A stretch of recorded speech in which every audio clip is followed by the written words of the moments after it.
right into this explainer. Sometimes you look at a single sentence of economic data, and it's basically this incredible, tiny microcosm of what's happening out there in the broader markets. Today, we're unpacking a short but heavily loaded update. We're looking at a serious battle. It's a classic story of domestic economic resilience going head-to-head with international friction. We've got unexpected, homegrown strength totally clashing with these massive global headwinds, and the way the market reacted, well, it tells us exactly where investor confidence is actually parked right now. So let's break down exactly what happened this April, piece by piece, and see how these forces collided. 115,000. Okay, on the surface, sure, it's just a number. But now, what's really interesting about this slide is when you frame that figure as, quote, surprisingly robust. It literally changes everything about how we look at this data. This didn't just beat expectations, it blew past them. Instead of the kind of soft projections that all the forecasters were anticipating, we get hit with this super high-impact data point. It sets up our baseline right out of the gate. Absolute, unexpected strength. Because that 115,000 figure, that is the beating heart of a really strong April jobs report. When hiring beats projections by that kind of margin, it's signaling a massive wave of domestic confidence. Right here at home, the engine was absolutely firing on all cylinders. Consumers were out there consuming, and employers, they were reacting by actively expanding their workforces. This wasn't just a tiny, incremental beat. It was a firm, planted foot of pure economic momentum. But, well, just like any good story, this strength didn't just exist in a vacuum, right? It was happening in a world that was actively trying to pull things in the exact opposite direction.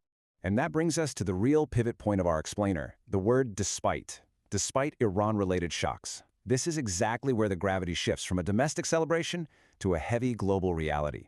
Listen, those 115,000 jobs, they weren't added on a perfectly clear, sunny day. They're added in the middle of a storm. Iran-related shocks act as these massive structural headwinds, geopolitical friction that normally injects a ton of fear, volatility, and just caution into the entire global system.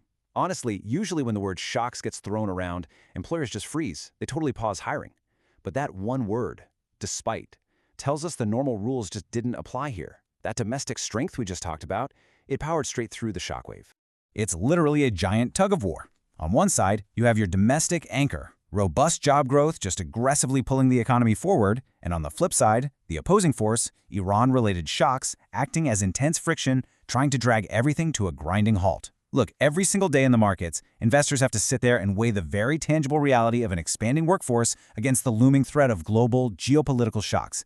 It's a real-time test of endurance. Just how much weight can the domestic labor market actually carry before its knees buckle? I mean, the tension between solid, on-the-ground domestic hiring and these wildly unpredictable international events is just immense. And here is exactly how all that tension resolved. Stocks rose to records.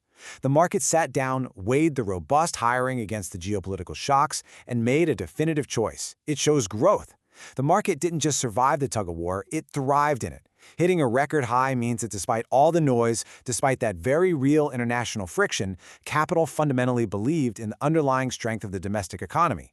It is a loud, clear signal that at least for this particular month, the reality of everyday people going to work and earning paychecks was a way more powerful narrative for investors than the geopolitical headlines.